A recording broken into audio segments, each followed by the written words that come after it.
19 Januari 2023 dimulai. Assalamualaikum warahmatullahi wabarakatuh. Waalaikumsalam warahmatullahi wabarakatuh. Siang, salam sejahtera bagi kita semua. Yang terhormat Kepala SD Negeri 2 Menduran, Kecamatan Brating, yang kami hormati Bapak Ibu peserta desiminasi.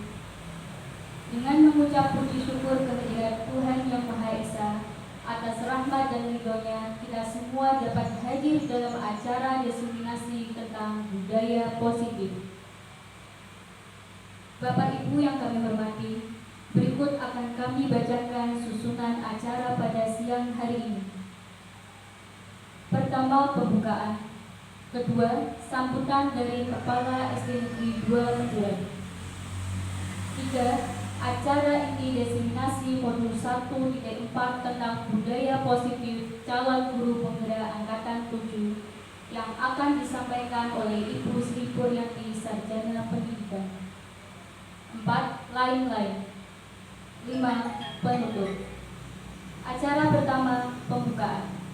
Marilah kita buka acara ini dengan membaca basmalah bersama-sama. Acara kedua, sambutan dari Kepala SD Negeri 2 Menduran. Kepada Ibu Pri Haryuni, Sarjana Pendidikan, dipersilakan.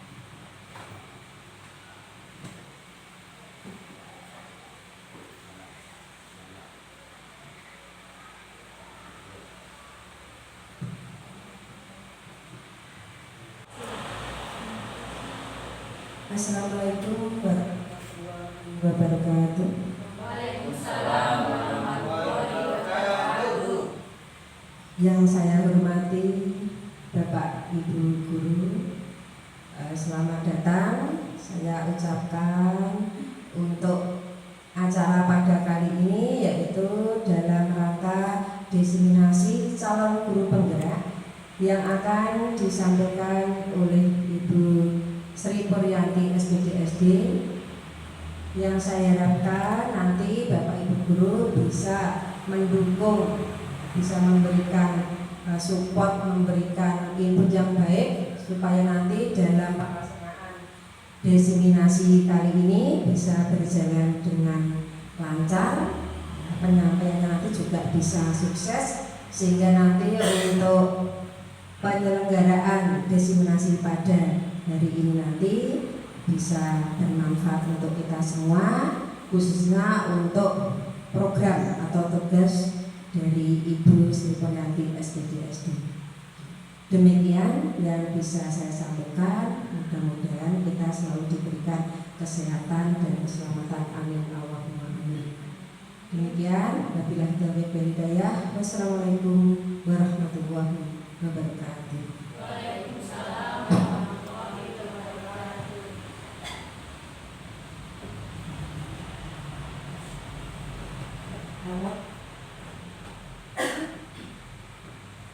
Acara ketiga, acara inti desiminasi modul 1.4 tentang budaya positif calon guru penggerak angkatan 7 yang akan disampaikan oleh Ibu Sri Puryanti, Sarjana Pendidikan. Kepada Ibu Sri Puryanti, dipersilakan.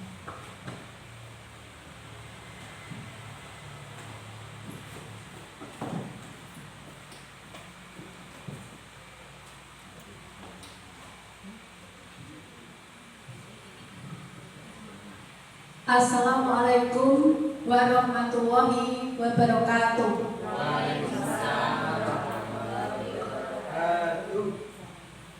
Selamat siang, salam sejahtera bagi kita semua. Yang terhormat Kepala Sekolah SD Negeri 2 Menduran, Ibu Pri Haryuni, Sarjana Pendidikan, rekan-rekan guru peserta desiminasi yang saya hormati dan saya banggakan. Alhamdulillahirrabbilalamin, puji syukur kita panjatkan atas kehadirat Allah Subhanahu wa Ta'ala, karena dengan limpahan rahmatnya kita semua bisa berkumpul di ruangan ini dalam keadaan sehat walafiat. Sholawat serta salam haturkan kepada Nabi Muhammad SAW yang akan selalu kita mintai syafaatnya sampai di yaumul kiamat. Amin Allahumma amin. Sebelumnya saya mengucapkan terima kasih kepada Bapak Ibu semua karena telah meluangkan waktunya untuk menghadiri kegiatan pada siang hari ini. Perlu saya sampaikan Bapak Ibu bahwa kegiatan ini merupakan salah satu tugas aksi nyata saya dalam mengikuti pendidikan guru penggerak. Di sini saya sudah menyelesaikan satu modul Bapak Ibu, yaitu modul 1. Pada modul 1 terdapat 4 submodul, yaitu modul 1.1 sampai modul 1.4. Nah, ini merupakan modul yang terakhir Bapak Ibu, yaitu tentang budaya positif. Untuk itu, saya diberi tugas untuk melakukan pengimbasan terhadap apa yang sudah saya pelajari tentang budaya positif serta penerapannya di sekolah kita.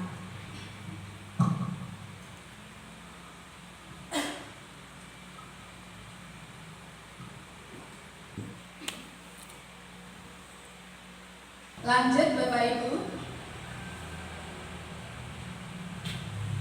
Yang pertama saya sampaikan dulu, selamat datang para guru hebat. Mari belajar bersama, berkolaborasi, saling mendukung demi mewujudkan disiplin positif di sekolah kita tercinta. Nah, ini Bapak Ibu yang akan kita bahas bersama nanti, yaitu tentang konsep utama modul budaya positif. Di dalam modul budaya positif terdapat beberapa bagian, diantaranya yaitu 1. Perubahan paradigma belajar. Yang kedua, disiplin positif. Ketiga, kebutuhan dasar manusia. Keempat, motivasi perilaku manusia. Kelima, posisi kontrol restitusi. Keenam, keyakinan kelas. Dan yang terakhir tentang segitiga restitusi.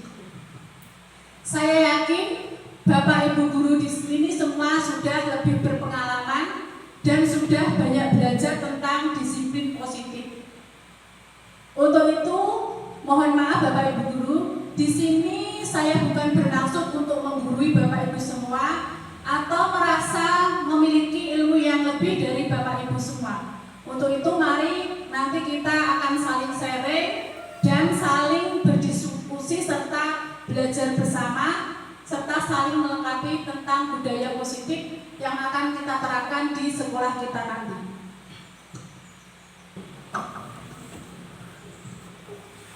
Lanjut Bapak Ibu. Nah, ini yang pertama yaitu tentang pembelajaran dengan paradigma baru. Pembelajaran dengan paradigma baru dirancang berdasarkan prinsip pembelajaran yang terdiferensiasi sehingga setiap siswa belajar sesuai dengan kebutuhan dari tahap perkembangannya untuk mewujudkan profil pelajar Pancasila. Bapak Ibu, kita sudah tahu pasca COVID-19 kemarin, untuk pemulihan pembelajaran di setiap satuan pembelajaran diberi kebebasan untuk menentukan kurikulum sesuai dengan yang diinginkan atau dipilih oleh satuan pendidikan tersebut. Seperti yang sudah kita terapkan di sekolah kita, saat ini kita sudah menerapkan kurikulum Merdeka untuk kelas 1 dan kelas 4 ya Bapak Ibu. Selain itu kita juga masih menerapkan kurikulum 2013. Kita dapat melihat di kurikulum Merdeka itu lebih fleksibel Bapak Ibu. Karena apa? Karena berfokus pada materi esensial dan pengembangan karakteristik serta kompetensi untuk peserta didik. kurikulum merdeka ini diharapkan dalam pembelajaran itu disesuaikan dengan kebutuhan serta bakat dan minat dari peserta didik Bapak Ibu. Juga pada pengembangan karakteristik bagi peserta didik. Karakteristik yang bagaimana Bapak Ibu? Yaitu karakteristik yang sesuai dengan profil pelajar Pancasila. Masih ingat Bapak Ibu tentang profil pelajar Pancasila? Ada berapa dimensi Bapak Ibu? Ada 6 ya. Yang pertama Bapak Ibu, yaitu tentang beriman, bertakwa kepada Tuhan Yang Maha Esa dan berakhlak mulia. Yang kedua yaitu tentang berkebinekaan global. Kemudian berikutnya yaitu gotong royong, dan yang keempat yaitu kreatif. Lanjut berikutnya yaitu tentang bernalartistis dan mandiri. Begitu ya Bapak Ibu. Lanjut.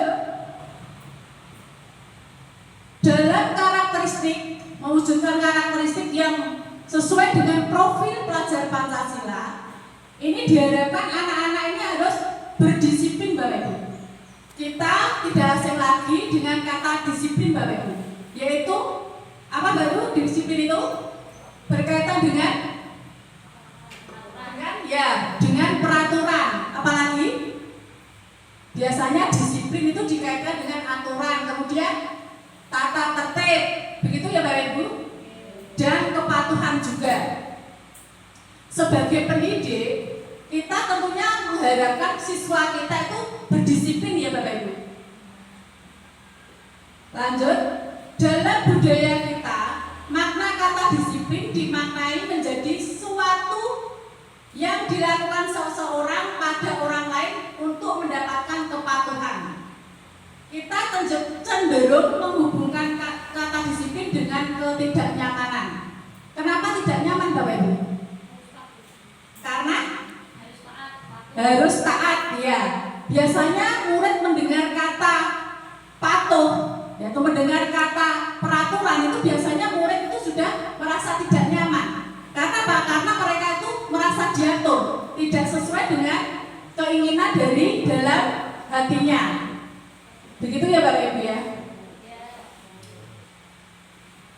Sebagai pendidik, tujuan kita adalah menciptakan anak-anak yang memiliki disiplin diri sehingga mereka bisa berperilaku dengan mengacu pada nilai-nilai kebajikan universal dan memiliki motivasi intrinsik, bukan ekstrinsik. Disiplin yang diharapkan di sini Bapak Ibu yaitu disiplin yang sesuai dengan hati nurani dari anak-anak. Jadi berasal dari dalam diri, atau disebut disiplin karena motivasi intrinsik, bukan motivasi ekstrinsik atau motivasi dari luar. Lanjut, disiplin positif merupakan salah satu cara menerapkan disiplin yang bertujuan untuk menumbuhkan kesadaran serta memberdayakan anak-anak untuk melakukan sesuatu tanpa sogokan, ancaman maupun hukuman. Nah, di sini disiplin yang diharapkan tadi itu adalah disiplin dari dalam diri tadi untuk menumbuhkan kesadaran dari dalam diri peserta didik, bukan karena sogokan ataupun ancaman ataupun juga hukuman.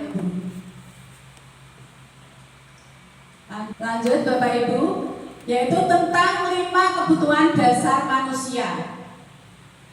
Jadi dalam suatu tindakan setiap peserta didik itu karena untuk memenuhi kebutuhan Bapak Ibu. Salah satunya adalah kebutuhan hidup. Baik itu tindakan itu berupa tindakan positif maupun tindakan negatif, itu setiap orang itu melakukannya itu karena untuk pemenuhan kebutuhan. Di sini akan kita ulas yaitu tentang 5 kebutuhan dasar manusia. Yang pertama adalah untuk bertahan hidup. Kebutuhan bertahan hidup atau survival adalah kebutuhan yang bersifat fisiologis. Untuk bertahan hidup misalnya kesehatan, rumah, dan makanan. Sebagai contoh Bapak Ibu, misalnya di kelas kita, saya ambilkan di kelas 6, itu ada anak yang nakal, usil suatu hari, misalnya anak yang bernama Rizky, itu mengambil makanan dari temannya secara paksa. Kemudian temannya sampai menangis dan marah. Kemudian ada temannya yang melapor kepada gurunya. Gurunya kemudian bertanya kepada Rizky, kenapa kok Rizky sampai mengambil makanan milik temannya? Apabila Rizky itu menjawab, maaf Bu, karena saya lapar, atau maaf Bu, karena saya lupa membawa bekal makanan. Nah, kebutuhan yang dipenuhi Rizky karena tindakannya tadi itu adalah kebutuhan untuk bertahan hidup, Bapak Ibu. Jadi dia merasa lapar. Untuk itu dia ngambil makanan milik temannya. Berikutnya kebutuhan tentang cinta dan kasih sayang. Setiap orang pasti memiliki cinta dan kasih sayang ya Bapak Ibu. Dan butuh cinta serta kasih sayang dari orang lain. Kebutuhan yang untuk disayangi dan diterima meliputi kebutuhan akan hubungan dan koneksi sosial, kebutuhan untuk memberi dan menerima kasih sayang, dan kebutuhan untuk merasa menjadi bagian dari suatu kelompok. Sebagai contoh, apabila di kelas ada siswa kita misalnya yang caper, yang minta perhatian kepada gurunya atau temannya, berarti tindakannya itu adalah karena mereka itu butuh kasih sayang. Mereka juga ingin diterima dalam suatu kelompok. Dalam kasus Rizky tadi, itu juga bisa karena untuk pemenuhan kebutuhan Bapak Ibu, apabila Rizky itu merasa senang bagaimana? Karena dengan dia mengambil makanan milik temannya, kemudian ada temannya yang melapor pada gurunya, sehingga gurunya itu nanti mungkin akan melaporkan kejadian kepada orang tuanya, dan akhirnya orang tuanya jadi lebih memperhatikan Rizky. Itu adalah kebutuhan yang sedang ingin dipenuhi Rizky, itu adalah kebutuhan kasih sayang. Kebutuhan kasih sayang dari guru, dari teman, dan juga terutama dari orang tuanya. Lanjut, kebutuhan yang ketiga adalah kebutuhan kesenangan. Kesenangan adalah kebutuhan untuk mencari kesenangan, bermain, dan tertawa. Coba bayangkan Bapak Ibu, misalnya hidup kita itu setiap hari itu tidak merasa senang, sedih terus. Bagaimana rasanya? Gak enak, ya. Rasanya mesti bagaimana? Butin bagaimana? Pusing, ya. Pusing, ya. Jadi setiap orang itu pasti butuh kesenangan, butuh, kalau saat ini istilahnya Bapak Ibu, healing ya Bapak Ibu, healing, butuh, ya, healing, refreshing, karena kita butuh bersenang-senang. Pada kasus Rizky, itu tadi juga bisa karena untuk pemenuhan kebutuhan Bapak Ibu. Apabila Rizky itu adalah dia merasa senang bagaimana yang dimaksud? Merasa senang dia itu setelah mengambil makanan milik temannya, kemudian Rizky itu melihat temannya itu iseng, ya, ditanya tadi, iseng Bu, saya merasa puas karena melihat teman saya marah, membuat teman saya jengkel. Jadi dia merasa senang, merasa bangga. Nah, kebutuhan yang sedang dipenuhi Rizky ini adalah kebutuhan karena kesenangan. Dia merasa senang sudah bisa membuat temannya itu marah. Meskipun tindakan Rizky ini tadi adalah tindakan yang negatif atau tidak baik, ya benar. Lanjut, kebutuhan berikutnya adalah kebutuhan kebebasan. Kebebasan adalah kebutuhan akan kemandirian, otonomi, memiliki pilihan dan mampu mengendalikan arah hidup seseorang. Setiap orang itu punya kebebasan untuk berpendapat, kemudian untuk diakui, bebas untuk memilih. Dalam kasus Rizky tadi bisa juga untuk memenuhi kebutuhan Bapak Ibu. Maksudnya bagaimana? Maksudnya bila Rizky itu ditanya, kenapa kok Rizky kok sampai mengambil makanan milik temannya? Kalau Rizky menjawab, maaf Bu, saya itu bosan dengan bekal yang diberikan oleh Ibu. Saya ingin yang lain Bu, ingin merasakan yang lain. Nah, maka dari itu Rizky itu adalah ingin bebas, ingin memilih. Untuk itu saya sarankan bagi Bapak Ibu yang memiliki anak-anak yang masih kecil, kalau dalam membawakan bekal, ya, itu anak-anak sebaiknya ditawari. Kamu pengen makan apa hari ini?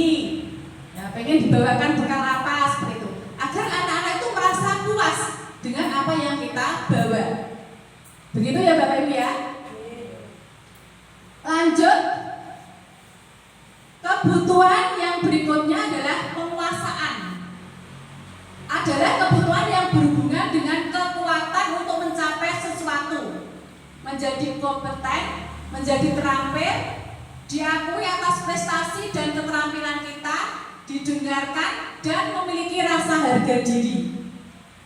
Di kelas, misal ada anak yang berprestasi, mereka pasti ingin diakui. Kemudian dalam setiap kegiatan mereka ingin diikutkan. Karena apa? Karena ingin menunjukkan bahwa dirinya itu adalah bisa, dirinya itu mampu. Itu adalah contoh dari kebutuhan penguasaan. Dalam kasus Rizky pun tadi itu bisa dikatakan penguasaan. Bila Rizky tadi menjawab, karena saya itu yang paling ditakuti di kelas, sehingga saya dengan mudah mengambil barang-barang milik teman saya. Dia merasa di kelas itu paling berkuasa, ingin menunjukkan kekuasaannya. Nah, kebutuhan yang sedang dipenuhi Rizky, yang sedang ingin dipenuhi Rizky itu adalah kebutuhan penguasaan. Lanjut Bapak Ibu. Berikutnya tentang motivasi perilaku manusia. Dari kebutuhan dasar tadi muncullah motivasi perilaku manusia. Motivasi itu apa Bapak Ibu? Iya, dorongan. Motivasi itu adalah dorongan yang timbul pada diri seseorang secara sadar atau tidak sadar untuk melakukan suatu tindakan dengan tujuan tertentu. Setiap orang melakukan tindakan itu pasti karena punya motivasi. Sebagai contoh Bapak Ibu, kita pendidik, ya, kita sebagai pendidik itu misal berangkat pagi tepat waktu, itu karena motivasi apa Bapak Ibu? Motivasinya apa? Coba bujuk. Supaya tidak terlambat. Bu Desa, alasannya apa? Ingin mencerdaskan anak bangsa. Ya, ingin mencerdaskan anak bangsa. Ada lagi Bapak Ibu? Kenapa? Motivasi apa yang mendorong kita datang terlambat, datang tepat waktu? Karena kita sebagai pendidik itu adalah merupakan apa? Tanggung jawab. Tanggung jawab apa tidak Bapak Ibu? Tanggung jawab. Bukan karena kita datang tepat waktu karena mungkin merasa tidak nyaman karena takut ditegur kepala sekolah. Bukan ya Bapak Ibu ya? Bukan karena itu kan? Atau kita tepat waktu mungkin karena takut tunjangan kita dipotong. Bukan ya? Karena rasa tanggung jawab. Dan karena kita sebagai pendidik itu diharapkan untuk memberi teladan bagi anak didik kita. Sepakat Bapak Ibu? Nah, rasa tanggung jawab ini itu merupakan dorongan dari dalam diri kita Bapak Ibu. Dari dorongan yang disebut tadi nanti adalah unsur intrinsik tadi yang sudah saya sebutkan tadi. Motivasi tadi karena ada 3 hal yang menyebabkan motivasi. Yang pertama adalah menghindari ketidaknyamanan dan hukuman. Jadi ada anak didik kita atau peserta didik kita itu mereka berdisiplin, masuk tepat waktu. Karena apa? Mungkin karena mereka itu adalah menghindari ketidaknyamanan atau karena takut dihukum. Makanya mereka berdisiplin. Sebagai contoh, murid melakukan disiplin diri karena ia takut dihukum. Ini merupakan motivasi apa Bapak Ibu? Motivasi ekstrinsik. Motivasi dari luar, bukan dari dalam dirinya. Berikutnya motivasi karena ingin mendapatkan imbalan atau penghargaan dari orang lain. Anak itu berdisiplin, misalnya mengerjakan tugas tepat waktu karena ingin mendapatkan imbalan atau karena biar dia dipuji oleh gurunya. Contoh lain, murid melakukan disiplin karena dia ingin mendapatkan imbalan. Ini juga merupakan disiplin karena motivasi ekstrinsik, motivasi dari luar. Kemudian motivasi yang ketiga yaitu menghargai nilai-nilai kebajikan diri sendiri dengan nilai-nilai yang mereka percaya. Nah, ini nanti adalah motivasi yang kita harapkan Bapak Ibu. Jadi berasal dari dalam diri kita, motivasi intrinsik. Murid melakukan disiplin diri karena sadar akan nilai kebajikan. Ini merupakan motivasi intrinsik. Berarti lebih baik yang mana Bapak Ibu? Motivasi intrinsik atau motivasi ekstrinsik Bapak Ibu? Motivasi intrinsik. Ya, sepakat ya, motivasi intrinsik. Lanjut, tentang konsep disiplin dengan identitas gagal. Bagaimana disiplin kok identitasnya gagal? Atau karena apa? Yang pertama bisa disebabkan karena hukuman. Hukuman itu apa Bapak Ibu? Pernahkah kita sebagai pendidik itu menghukum anak-anak kita? Pernah tidak Bapak Ibu? Tidak? Pernah contohnya nakal ya, karena nakal. Kemudian misalnya ada anak yang terlambat, pernah tidak kita hukum? Atau mungkin tidak mengerjakan PR, kemudian disuruh mengerjakan berapa kali, pernah tidak? Pernah ya? Atau mungkin disuruh membersihkan WC atau hormat di tiang bendera, pernah Bapak Ibu? Tidak. Ya, berarti biasa saja ini. Pernah dulu pernah melakukan yaitu hukuman ya. Tapi setelah saya mempelajari ini Bapak Ibu, ternyata hukuman itu tidak efektif bagi anak-anak, terutama anak-anak yang bandel. Anak-anak yang bandel itu tidak takut dihukum. Nah, mungkin dalam pikiran kita itu adalah dengan kita menghukum anak itu menjadi jera, anak itu menjadi takut sehingga besok tidak akan mengulanginya lagi. Itu adalah pemikiran yang salah Bapak Ibu. Anak-anak yang bandel itu tidak akan takut, tidak akan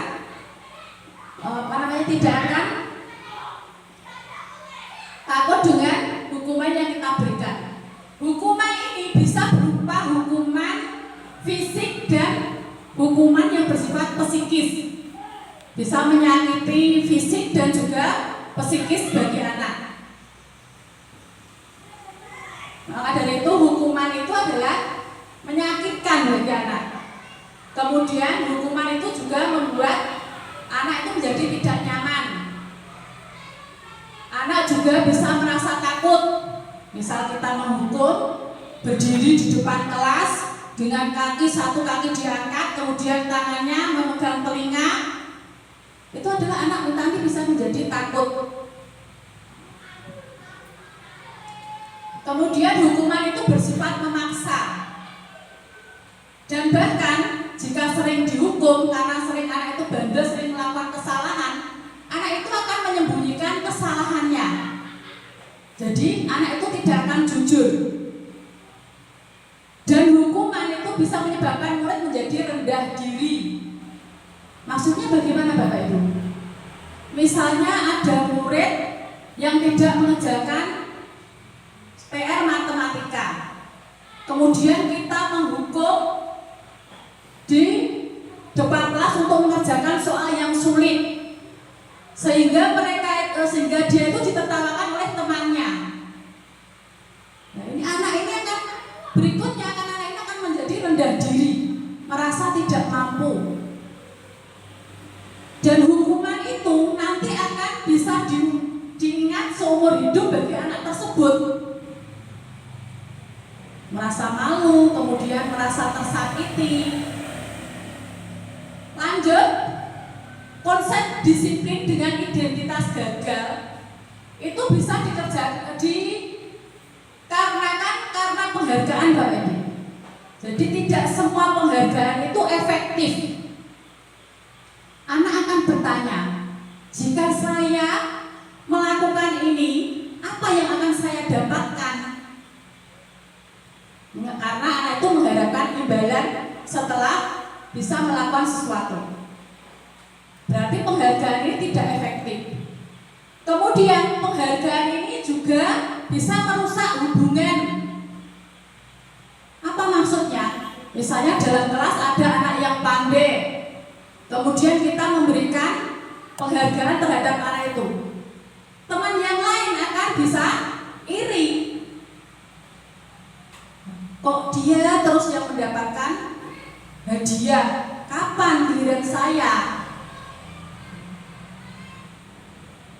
Lanjut, penghargaan ini juga akan mematikan kreativitas Bapak Ibu. Kreativitas anak. Maksudnya bagaimana? Misal anak itu sudah diberi penghargaan. Hari ini kita memberikan penghargaan karena anak itu bisa melakukan atau bisa menghasilkan suatu karya. Dia akan berpikir dan dia tidak akan mau berkembang. Kemarin saja saya melakukan ini sudah mendapatkan penghargaan. Untuk apa saya melakukan atau saya menghasilkan yang lebih lagi atau yang lebih baik lagi? Jadi kreativitas anak itu akan terhenti dan anak itu tidak akan berkembang. Kemudian penghargaan itu juga bukan hukuman dengan sistem ranking. Dengan sistem ranking, maka itu sekarang kita lihat di rapot tidak ada yang namanya ranking ya Bapak Ibu. Tidak ada kan? Karena itu bisa menimbulkan bagi anak yang mendapat ranking paling bawah itu dia akan merasa mungkin malu, merasa rendah diri, seperti itu. Berikutnya, penghargaan ini merupakan bisa merampas hak menghargai dirinya. Saya bisa menghasilkan ini, dia sudah merasa bangga, tetapi kemudian dia diberikan penghargaan. Oh, ternyata ini hasil yang saya capai. Ternyata hasil yang saya capai ini adalah harganya seperti ini, seperti itu. Itu adalah bisa merampas hak bagi peserta didik.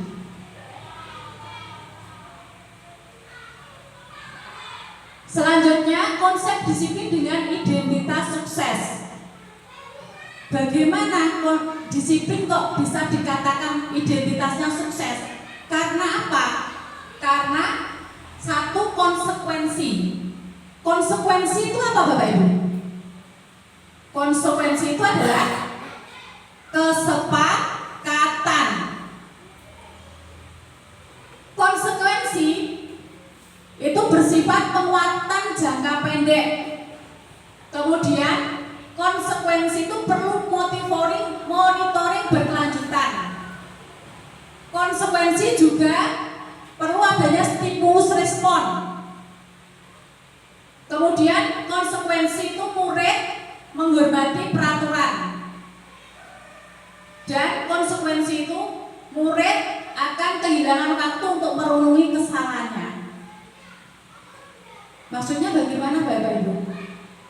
Konsekuensi itu adalah kesepakatan. Misal dalam kelas ada anak yang menumpahkan minuman milik temannya di kelas. Konsekuensinya apa? Konsekuensinya adalah anak itu harus membersihkan sampai bersih. Disuruh, ayo kamu tadi sudah menumpahkan air, sekarang konsekuensinya kamu harus membersihkan. Jadi dengan dia sudah membersihkan, tugasnya sudah selesai, tanggung jawabnya sudah selesai, anak kehilangan waktu untuk merenungi kesalahannya. Mungkin anak akan begini dulu, maaf, mungkin anak itu akan minta maaf dulu pada temannya. Kok saya langsung disuruh sama bu guru? Jadi dia tidak berpikir atau tidak bisa merenungi kesalahannya. Lanjut, konsep disiplin dengan identitas sukses karena restitusi. Ini adalah kata yang baru saya kenal, Bapak Ibu. Restitusi ini saya dapatkan setelah saya mengikuti program guru penggerak ini, Bapak Ibu. Dengan restitusi, murid akan bertanggung jawab untuk perilakunya. Kemudian murid fokus pada pemecahan masalah jangka panjang.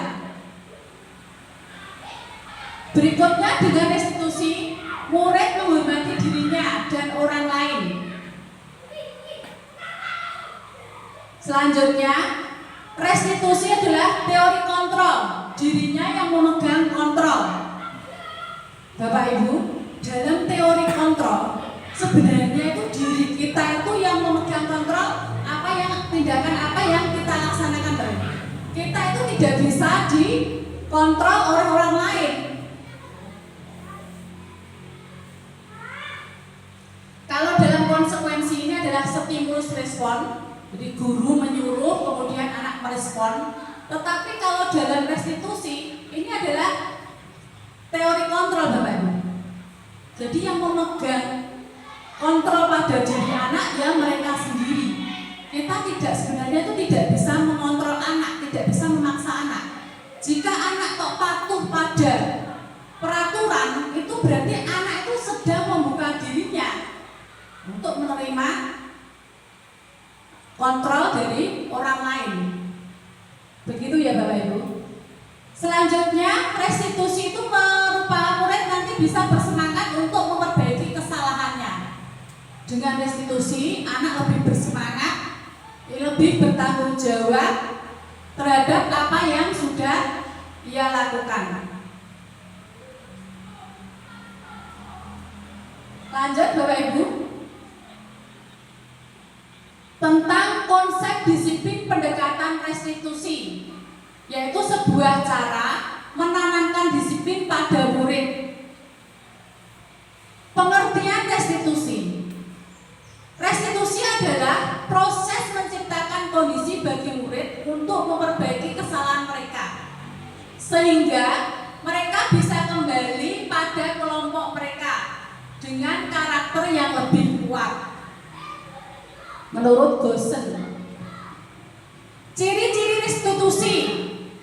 Yang pertama, restitusi bukan untuk menebus kesalahan, namun untuk belajar dari kesalahan.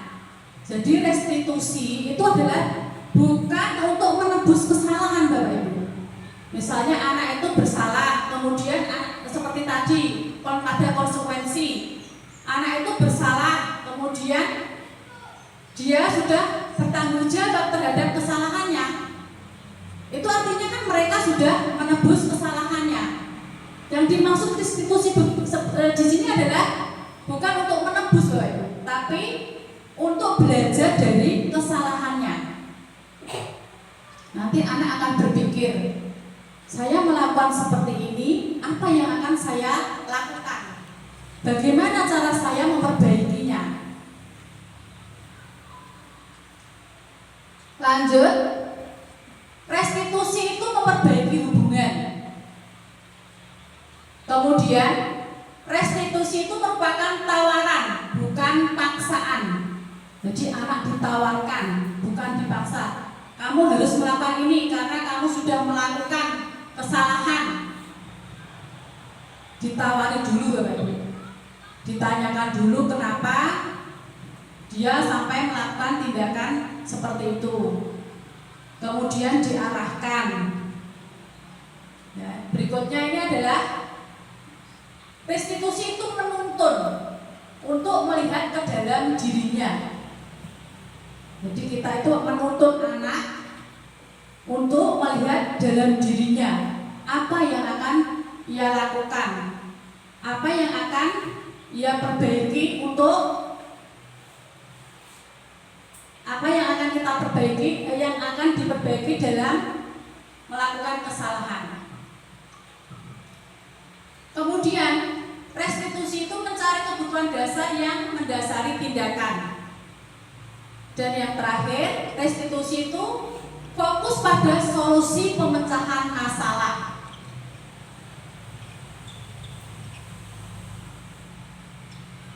Lanjut Bapak Ibu, ini tentang perbedaan antara hukuman, kemudian konsekuensi dan restitusi. Sebagai contoh kasus, siswa sering tidak mengerjakan PR. Tadi sudah disebutkan ya Bapak Ibu, hukuman itu sangat menyakitkan bagi anak. Hukuman itu bersifat datangnya secara tiba-tiba. Tiba-tiba atau tidak Bapak Ibu? Atau tidak direncanakan. Pernahkah kita sebagai pendidik itu merencanakan akan menghukum murid kita? Misal di rumah, besok saya akan menghukum si Rizky apa ya? Rizky belum melakukan kesalahan kok mau dihukum, sudah direncanakan. Tidak mungkin ya Bapak Ibu. Ya. Jadi hukuman ini adalah bersifat tiba-tiba, tidak direncanakan. Sebagai contoh, guru menghukum siswa tersebut hormat bendera selama 10 menit. Ini merupakan hukuman apa Bapak Ibu? Bersifat fisik, menyakitkan bagi anak. Kemudian ciri hukumannya adalah guru marah dan murid menjadi takut. Anak setiap hari tidak mengerjakan PR. Kamu terus setiap hari tidak pernah mengerjakan PR. Kapan kamu menjadi anak yang disiplin? Anak dibentak seperti itu, takut apa tidak Bapak Ibu? Akan merasa takut. Kemudian kalau konsekuensi tadi apa Bapak Ibu? Kesepakatan ya. Anak sudah tahu Bapak Ibu. Misalnya anak tidak mengerjakan PR, itu konsekuensinya guru memberikan konsekuensi untuk mengerjakan PR saat istirahat atau dikerjakan sebanyak 3 kali. Misalnya kita buat kesepakatan seperti itu. Jadi kalau ada anak yang tidak mengerjakan PR, dia sudah tahu konsekuensinya apa. Mengerjakan pada waktu jam istirahat, kemudian dikerjakan sebanyak 3 kali. Guru bersikap tegas dan siswa menghormati peraturan. Itu kalau konsekuensi. Kemudian restitusi. Pada restitusi ini beda Bapak Ibu. Guru menanyakan keyakinan kelas atau dirinya dan membantu siswa menyelesaikan masalah. Ditanya dulu, kenapa kok sampai tidak mengerjakan PR? Alasannya apa? Kemudian sampai dia itu bisa menyelesaikan masalahnya sendiri. Selanjutnya restitusi, itu guru bersikap terbuka dan siswa menghormati dirinya dan orang lain. Ini nanti akan saya berikan contohnya di slide selanjutnya Bapak Ibu tentang penerapan restitusi yang sudah saya lakukan di kelas 6 ini. Lanjut Bapak Ibu, ini ada 10 pertanyaan Bapak Ibu. Coba kita jawab bersama Bapak Ibu. Ini hukuman atau konsekuensikah? Yang pertama, mencatat 100 kali dalam buku kalimat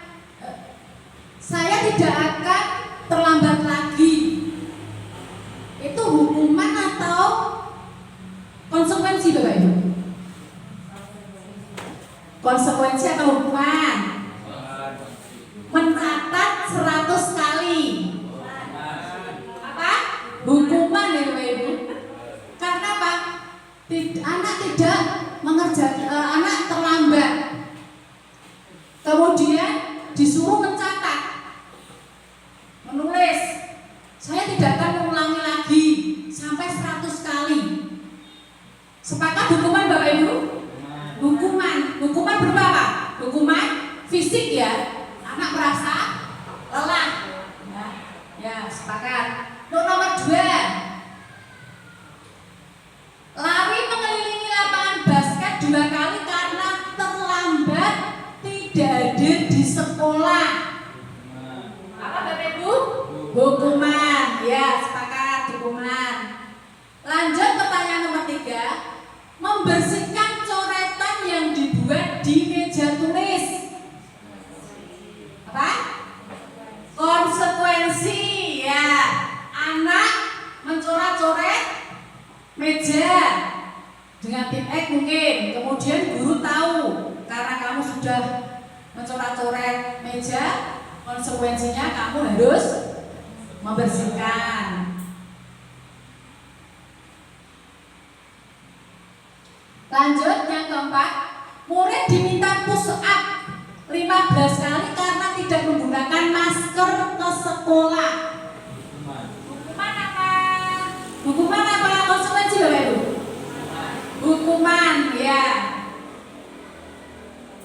Pertanyaan nomor 5, mengganti kertas tugas teman yang telah dicoret-coret.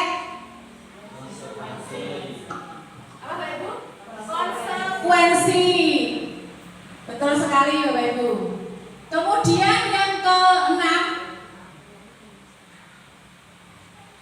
berjemur di lapangan basket pukul 12 siang karena mengobrol dengan teman. Anak disuruh berjemur. Ya, betul. Hukuman. Ya, penyiksaan ini ya Bapak Ibu. Kemudian yang nomor 7, berdiri di depan kelas sambil mengangkat kaki 1 karena tidak bisa menjawab pertanyaan. Apa Bapak Ibu? Hukuman, ya. Pertanyaan nomor 8, membersihkan tumpahan air di meja tulis karena tersenggol pada saat belajar. Konsekuensi, betul sekali. Dia sudah menumpahkan air, kemudian konsekuensinya membersihkan. Selanjutnya, lari mengelilingi lapangan basket 2 kali karena terlambat 10 menit untuk pelajaran PJOK. Hukuman apa konsekuensi Bapak Ibu? Hukuman. Bedanya dengan nomor 2 apa Bapak Ibu? Sama ya Bapak Ibu? Tapi kalau menurut saya ini adalah konsekuensi Bapak Ibu. Karena apa? Karena kalau terlambat hadir, berarti anak kan tidak sengaja, terus anak diberi hukuman. Tetapi kalau yang ke-9 ini, anak telat dalam mengikuti pelajaran PJOK, mungkin itu sudah ada konsekuensi atau kesepakatan antara guru dengan murid. Jika telat, konsekuensinya harus lari lapangan 2 kali. Nah, bisa masuk konsekuensi ya? Iya, bisa masuk ke konsekuensi. Ini adalah masuk ke konsekuensi. Kemudian yang terakhir, membersihkan WC sekolah karena mematahkan pensil kawan. Anak disuruh membersihkan WC. Hukuman, ya. Hukuman ya Bapak Ibu, sepakat ya? Lanjut, yaitu tentang 5 posisi kontrol restitusi. Kita sebagai guru itu memiliki posisi kontrol restitusi Bapak Ibu. Ada 5. Yang pertama yaitu sebagai penghukum. Tadi kita marah-marah kepada anak, kemudian menghukum anak. Kemudian posisi yang kedua adalah membuat merasa bersalah. Posisi yang ketiga sebagai teman. Kemudian posisi yang keempat adalah sebagai pemantau. Dan yang terakhir adalah sebagai manajer. Lanjut Bapak Ibu, ini akan saya berikan contoh video tentang 5 posisi kontrol kita sebagai guru Bapak Ibu. Kira-kira nanti kita sudah berada di posisi yang mana dalam menyelesaikan masalah terhadap anak didik kita.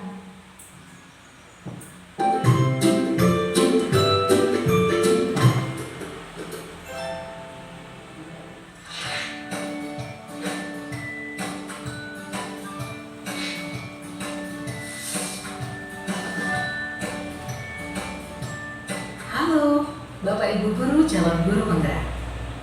Video ini akan menampilkan 5 adegan interaksi guru dan murid. Silakan menonton dan merefleksikannya.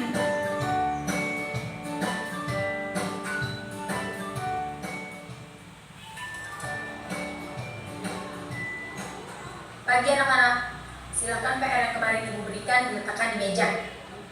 Anton, kamu sudah mengerjakan belum? Belum mengerjakan saya, Bu.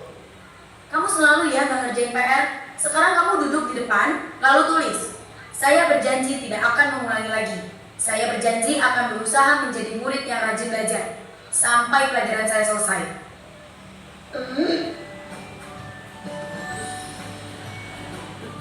Pagi anak-anak, hari ini ada tugas ya. Ada yang belum mengerjakan? Anton, kamu sudah mengerjakan? Belum, Pak. Kamu nggak ngerjain tugas ya? Kamu mau jadi apa nanti? Kamu lihat sekolah nggak sih? Coba bayangkan orang tuamu betapa kecewanya sama kamu. Kamu itu sudah kelas 5. Harusnya bertanggung jawab sama dirimu sendiri. Maaf, Bu, saya terlambat. Ya udah, nanti jangan diulangi lagi ya. Ini Bokta Sama sini. aja. Ibu senang lihatnya. Bokta biasanya seperti ini ya. Lain kali tepat waktu ya masuknya. Tas dulu dong. Kita kan teman. Wah, jadi kalau aku terlambat lagi, apa ya?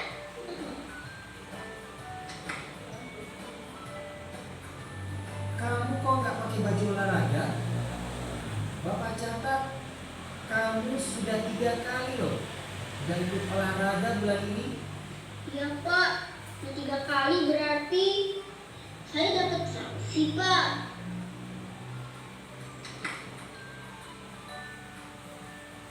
Ini, Bu, saya mau ngumpulin tugas. Maaf ya, Bu, saya terlambat ngumpulin tugas. Kenapa kamu terlambat mengumpulkan tugas? Iya, Bu, saya kalau sore bantuin Ibu jaga warung. Gak sempat ngerjain tugas. Kira-kira nih, apa yang bisa kamu perbaiki supaya kamu bisa mengerjakan tugas tepat waktu? Coba, kapan biasanya kamu membantu ibu jualan? Jam 6 sampai jam 8 malam, Bu. Bagaimana kalau kamu membuat jadwal? Kapan kamu akan mengerjakan tugas? Oh gitu ya, Bu. Saya coba deh, Bu. Terima kasih, Bu.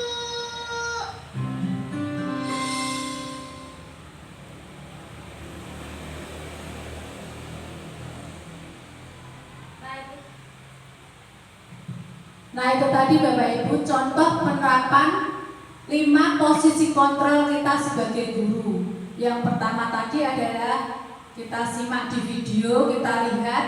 Yang pertama sebagai penghukum, kita menyimak ada kalimat,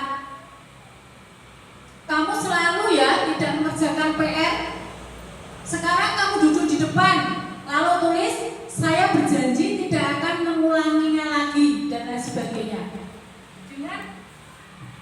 Dengan kalimat seperti itu, guru marah-marah, anak itu akan merasa takut. Dihukum tadi ya, disuruh mengerjakan PR atau disuruh duduk di depan dan berjanji menulis kata, kalimat, tidak akan mengulanginya lagi sampai pelajaran selesai. Itu adalah posisi kita sebagai penghukum. Pernah Bapak Ibu kita melakukan itu? Tidak pernah ya. Untuk zaman sekarang itu kita tidak pernah menghukum anak sampai seperti itu. Lanjut. Yang kedua yaitu membuat merasa bersalah.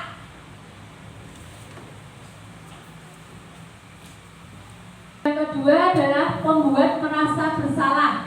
Tadi dalam video yang kita simak ada kalimat kamu tidak ngerjain, saya ulangi maaf, kamu tidak ngerjain tugas ya? Kamu niat sekolah enggak sih? Coba bayangkan orang tuamu betapa kecewanya. Kalimat itu, kalimat coba bayangkan. Jika orang tuamu coba bayangkan orang tuamu betapa kecewanya. Kalimat seperti itu akan membuat anak merasa bersalah. Atau kalimat lain, misalnya di sekolah, kamu nggak kasihan ya sama Bu Guru. Kalau Bu Guru ditegur kepala sekolah nanti bagaimana? Itu anak akan merasa bersalah. Lanjut, posisi yang ketiga adalah sebagai teman. Tadi dalam video kita simak, ya udah, lain kali jangan diulangi lagi ya. Kalau kamu rajin, Bu Guru kan senang. Ayo, tos dulu dong. Kita kan teman. Nah, itu adalah contoh kalimat kita dalam posisi sebagai teman. Jadi dalam hal ini nanti anak bisa mengulangi perbuatannya seperti yang kita lihat tadi ya. Asik, berarti besok kalau terlambat lagi kita tidak akan dimarahi. Seperti itu. Berikutnya adalah posisi sebagai pemantau. Seperti yang kita simak tadi, kok kamu tidak pakai baju olahraga? Bapak catat sudah 3 kali loh kamu tidak ikut olahraga bulan ini. Di posisi pemantau ini, itu ada hubungannya dengan konsekuensi Bapak Ibu yang sudah kita bicarakan di awal tadi. Misalnya anak tidak mengikuti lebih dari 3 kali nanti akan mendapatkan konsekuensi yang harus dikerjakan. Begitu ya Bapak Ibu ya. Kemudian yang terakhir dan yang diharapkan di posisi kita nanti adalah diharapkan sebagai manajer Bapak Ibu. Tadi dilihat, disimak dalam video, kenapa kamu terlambat mengumpulkan tugas? Kira-kira nih, apa yang bisa kamu perbaiki supaya tidak telat mengumpulkan tugas? Anak itu ditanya alasannya sampai dia itu tidak mengumpulkan tugas. Kemudian ditanya, kira-kira apa yang akan dilakukan oleh anak tersebut dalam memperbaiki kesalahannya itu. Anak dituntun, diarahkan sampai anak itu benar-benar bisa bertanggung jawab, juga bisa mandiri dalam menyelesaikan masalah yang ia hadapi. Begitu ya Bapak Ibu ya. Lanjut tentang keyakinan kelas Bapak Ibu. Kenapa kok disebut keyakinan kelas Bapak Ibu? Kenapa tidak peraturan kelas? Ada yang mau beri pendapatnya? Silahkan. Bujung mungkin. Kenapa kok disebut keyakinan kelas? Kenapa tidak peraturan kelas?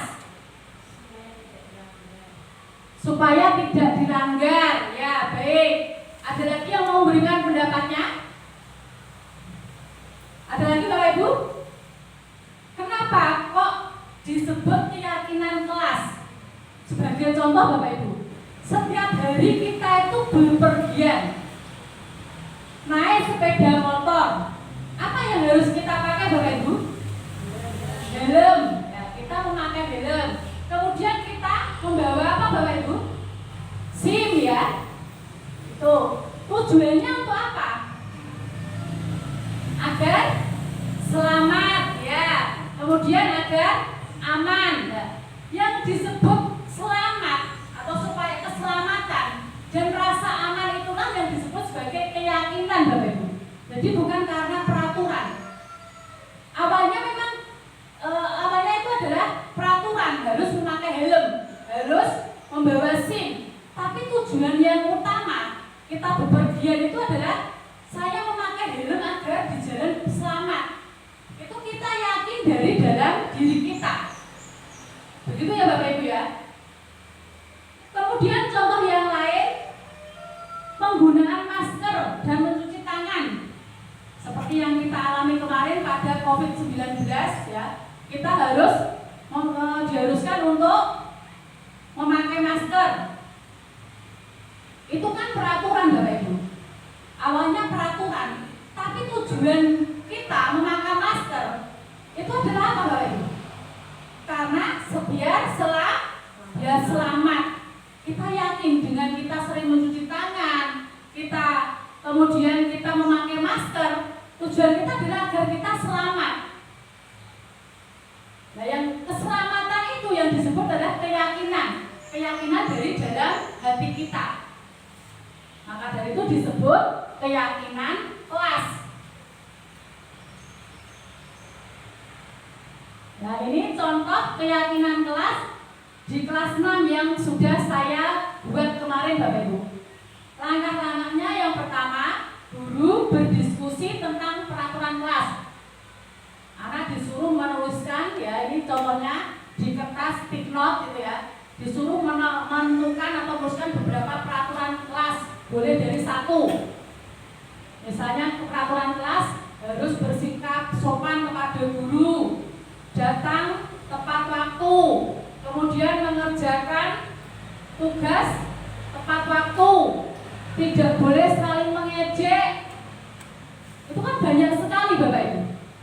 Kita akan sederhanakan nanti menjadi yang namanya keyakinan kelas. Jadi dirumuskan menjadi peraturan ini menjadi keyakinan. Kita sepakati dulu keyakinannya itu apa. Kemudian langkah selanjutnya adalah menempelkan keyakinan kelas.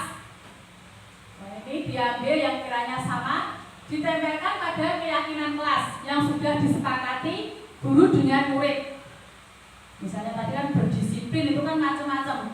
Ada tidak boleh terlambat, kemudian atau ada anak bisa menunjukkan kan kalimatnya beda-beda. Ada datang tepat waktu, mengerjakan tugas tepat waktu. Kemudian tidak boleh saling mengejek, tidak boleh berkata kasar, tidak boleh berkata jorok. Kemudian berdoa sebelum dan sesudah pembelajaran dan lain sebagainya. Itu nanti kita sepakati menjadi keyakinan kelas dulu. Nah, peraturan yang sudah dibuat tadi ditempelkan menjadi keyakinan kelas. Ini adalah keyakinan kelas yang sudah disepakati di kelas 6 Bapak Ibu. Bagaimana pembentukan keyakinan kelas? Yaitu yang pertama, lebih abstrak dari peraturan. Jadi dibuat lebih abstrak. Sebagai contoh, misalnya yang pertama adalah disiplin waktu. Disiplin waktu kan bermacam-macam, tidak hanya datang tepat waktu, kemudian bisa juga tadi mengumpulkan tugas juga tepat waktu. Itu bisa dimasukkan dalam disiplin waktu. Taat beribadah, atau bisa dibuat lagi beriman dan bertakwa. Bisa juga tergantung dari kesepakatan masing-masing kelas. Taat beribadah kan bisa berdoa sebelum dan sesudah pembelajaran, kemudian pembacaan Asmaul Husna, kemudian mungkin bisa sholat jamaah. Itu kan termasuk taat beribadah. Ada lagi misalnya menghormati dan menghargai orang lain. Contohnya apa Bapak? Berkata sopan ya, kepada Bapak Ibu guru. Bisa juga tidak saling mengejek. Tidak boleh berkata jorok atau kasar. Itu termasuk bisa masuk ke menghormati dan menghargai orang lain Bapak Ibu. Berikutnya, keyakinan kelas ini adalah sedikit saja agar mudah diingat dibandingkan dengan peraturan tadi. Ya, ini adalah keyakinan kelas ini adalah lebih sedikit Bapak Ibu, agar anak-anak itu mudah untuk mengingatnya. Selanjutnya dibuat dalam bentuk positif. Maksudnya bagaimana Bapak Ibu?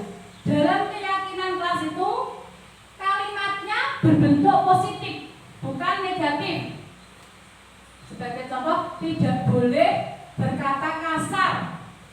Diganti, menghormati dan menghargai orang lain.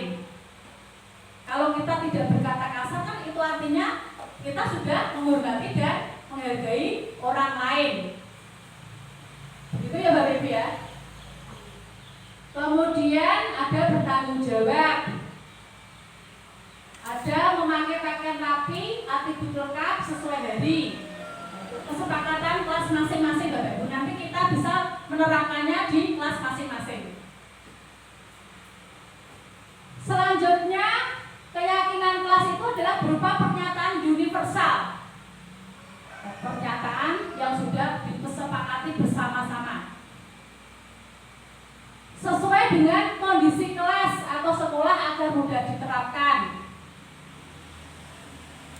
Dan keyakinan kelas itu dibuat oleh semua warga kelas atau sekolah, dilibatkan saat pembuatan.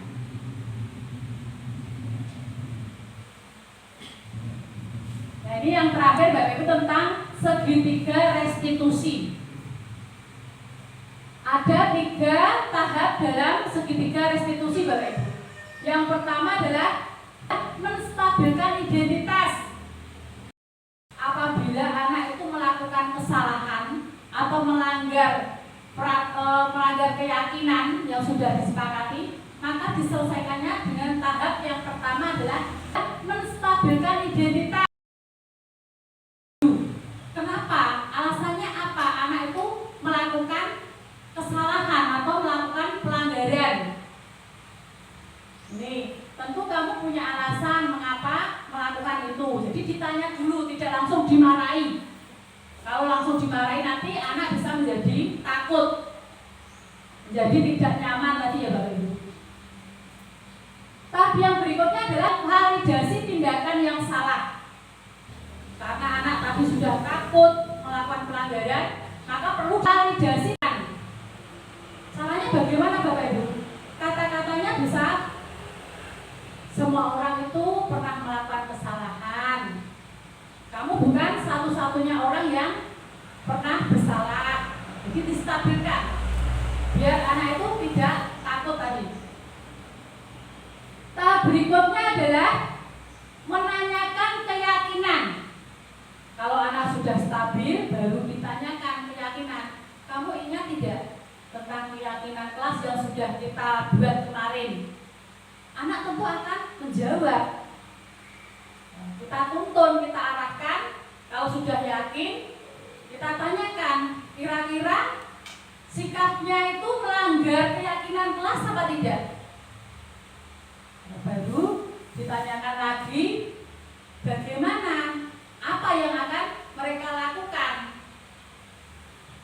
Itu adalah langkah-langkah tentang segitiga restitusi Bapak Ibu.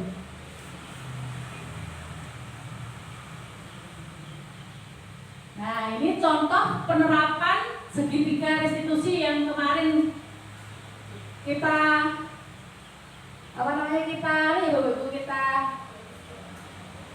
ini tentang itu loh, kemarin ya Rizky pada waktu mau karya wisata ternyata dia berbohong pada orang tuanya tentang jumlah uang tabungan, sehingga orang tuanya sampai datang ke sekolah untuk memastikan kebenarannya. Tapi ini tidak saya ambil videonya Bapak, karena orang tuanya sudah datang ke sekolah. Kita panggil, karena kita apa? Kita panggil anak tersebut, kita tanya sampai anak tersebut benar-benar mengakui kesalahannya. Kemudian ditanya dulu alasannya apa. Di sini bisa dikaitkan dengan kebutuhan yang ingin dipenuhi Rizky Bapak Ibu.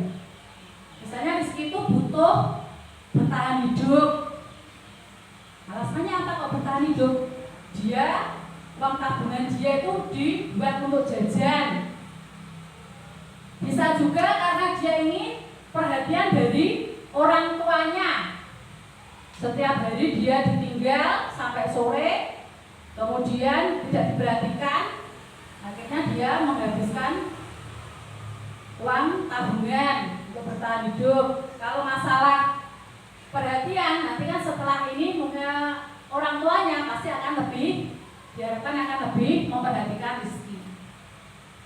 Nah, begitu ya Bapak Ibu. Jadi anak itu tidak langsung dimarahi sehingga anak itu menjadi takut, jadi tidak nyaman. Lanjut, ini adalah contoh kasus yang kedua, yaitu tentang penerapan restitusi yang ada di kelas 6 Bapak Ibu.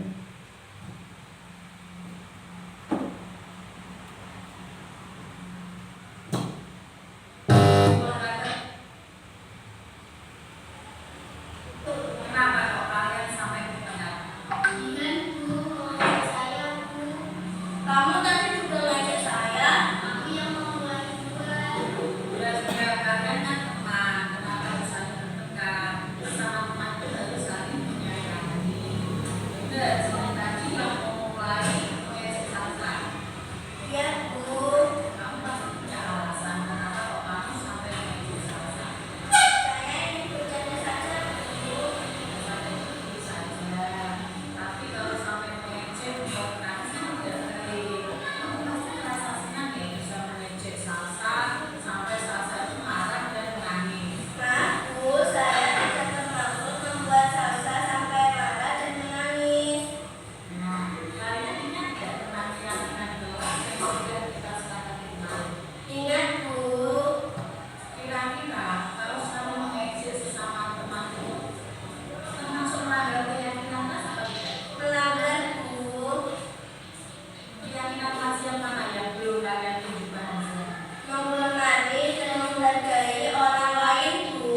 Nah, itu kalian jelas tentang keyakinan kelas yang sudah kita sepakati kemarin. Kira-kira kalian di sini bisa tidak menyelesaikan masalah ini? Bisa Bu.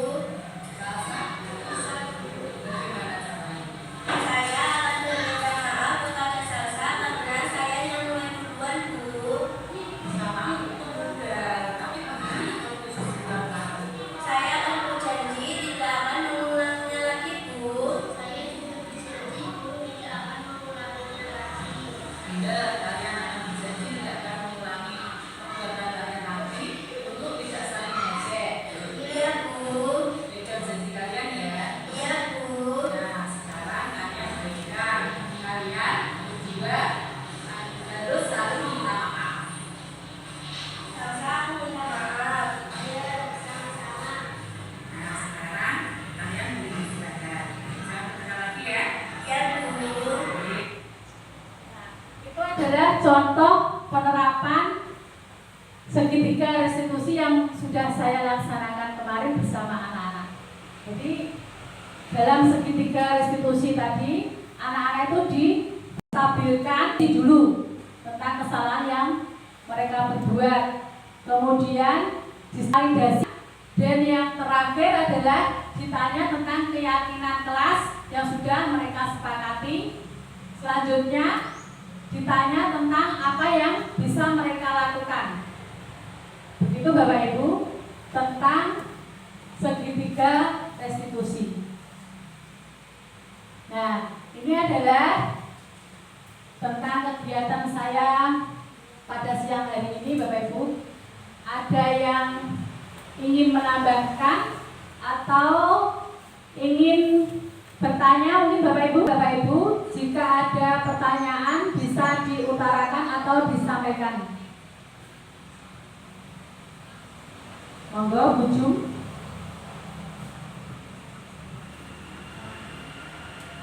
Assalamualaikum warahmatullahi wabarakatuh. Waalaikumsalam warahmatullahi wabarakatuh.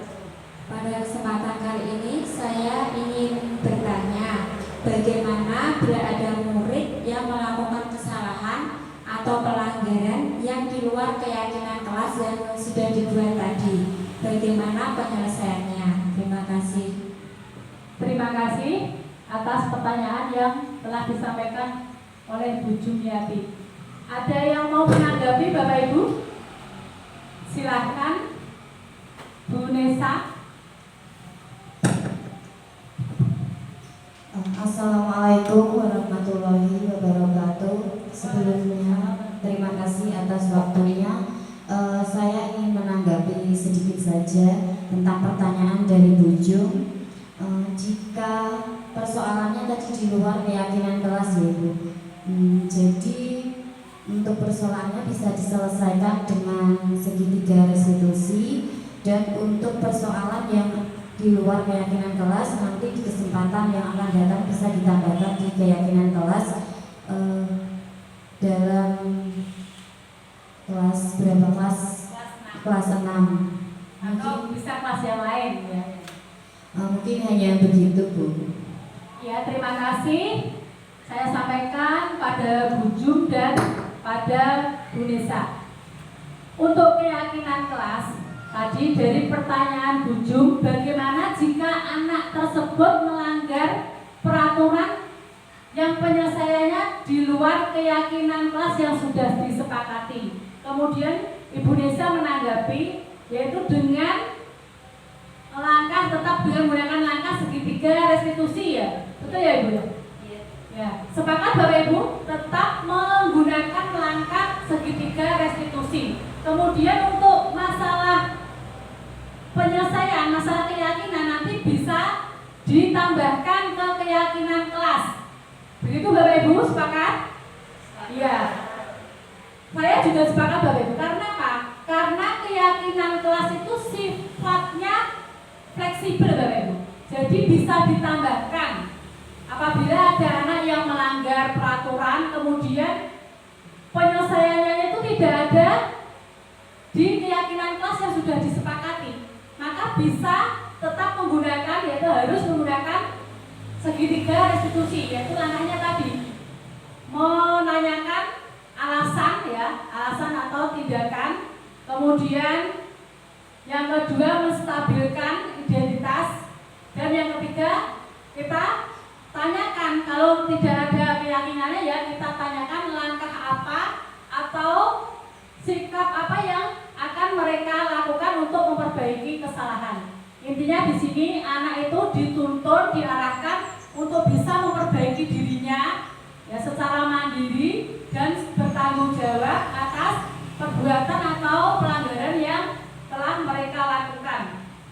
Untuk masalah keyakinan kelas ya, kita bisa menambahkan ke keyakinan kelas yang ada di kelas kita masing-masing, tentunya dengan kesepakatan bersama, disepakati antara guru dengan murid.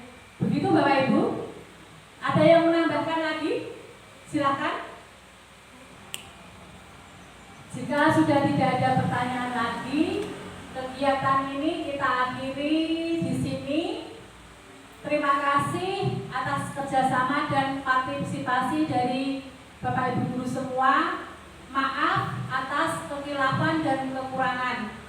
Wassalamualaikum warahmatullahi wabarakatuh. Assalamualaikum warahmatullahi wabarakatuh.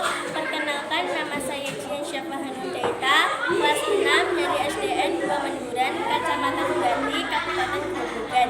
Dengan terbentuknya keyakinan kelas yang sudah disepakati bersama-sama, perasaan saya senang karena lebih bisa mengontrol diri untuk selalu berusaha berdisiplin dan dalam diri. Saya berjanji untuk menjadi anak yang lebih baik dan lebih bertanggung jawab.